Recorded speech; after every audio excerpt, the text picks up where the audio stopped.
You know what? After yesterday's review, I kind of needed to talk about a good movie, so thank you for this movie. F1 is a brand new 2025 racing film directed by Joseph Kosinski, starring Brad Pitt. And, listen, I'm not a fan of race cars.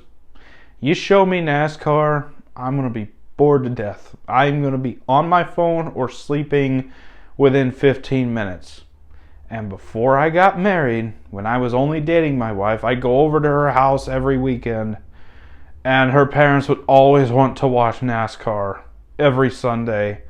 And I was bored. I'm sorry. I've just never cared much about racing.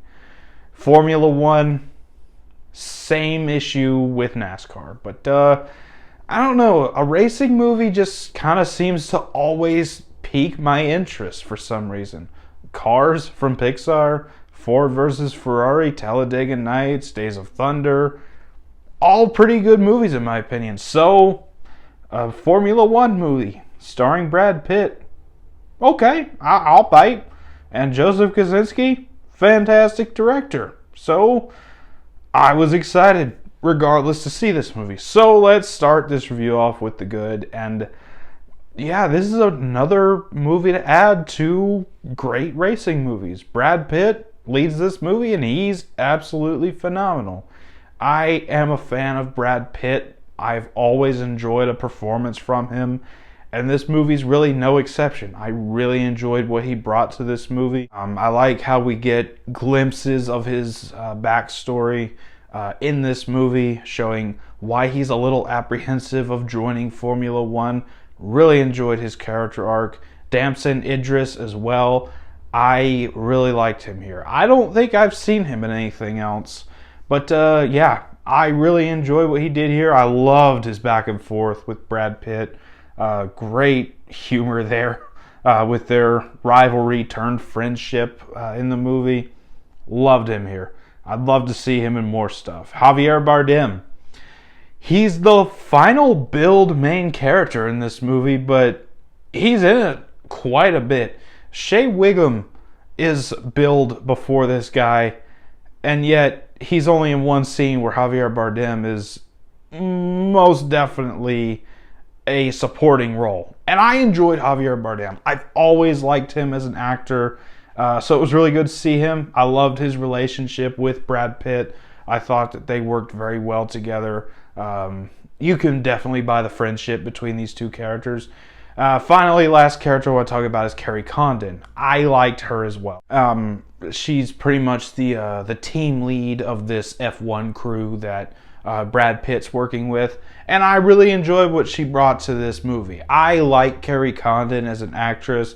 I loved her in Banshees of Inisherin. That's probably still her best role to date. I did not like Night Swim. I didn't like anything about that movie, but she tried, at least with that movie. I enjoyed Kerry Condon here, and she's got a really good chemistry with Brad Pitt as well. The story here is pretty interesting. It keeps me engaged the entire time.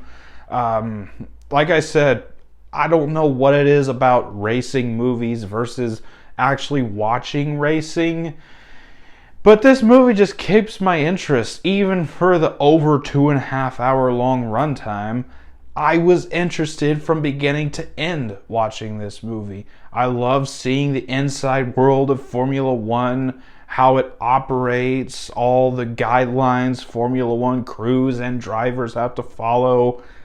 It was all very interesting. The racing scenes are absolutely phenomenal. Now, I had no doubt that the racing scenes were going to be great because this is Joseph Kosinski, the director of Top Gun Maverick, one of the greatest sequels of all time.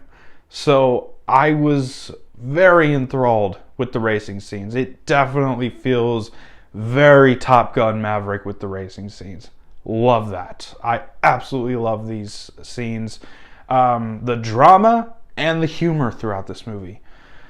They both really work. Now, some people might think that the drama gets a little bit tiresome by the second or third car wreck in the movie, but I still really enjoy what they did. And like I mentioned with Damson Idris and Pitts back and forth, you got some really good humor here. Even outside of them, you got some great humor between just about every character in this movie. Their banter back and forth. So much fun. I laughed quite a bit this movie. The pacing is surprisingly really solid. Like I said, this movie's almost 2 hours and 40 minutes, but I did not find myself bored at all at any point in this movie. It just kept my interest going all the way until the end. And I really love how they ended this movie as well. And apparently there's a sequel being talked about, so we'll see where they go with that. The editing is really great. Like I said, Joseph Kosinski, he's got that breakneck editing, and honestly, I thought it was handled very well. The score, finally, absolutely love the score here. That's about all for the good. On to the final thoughts, because there's no bad. I almost said to the bad, but there's no bad here.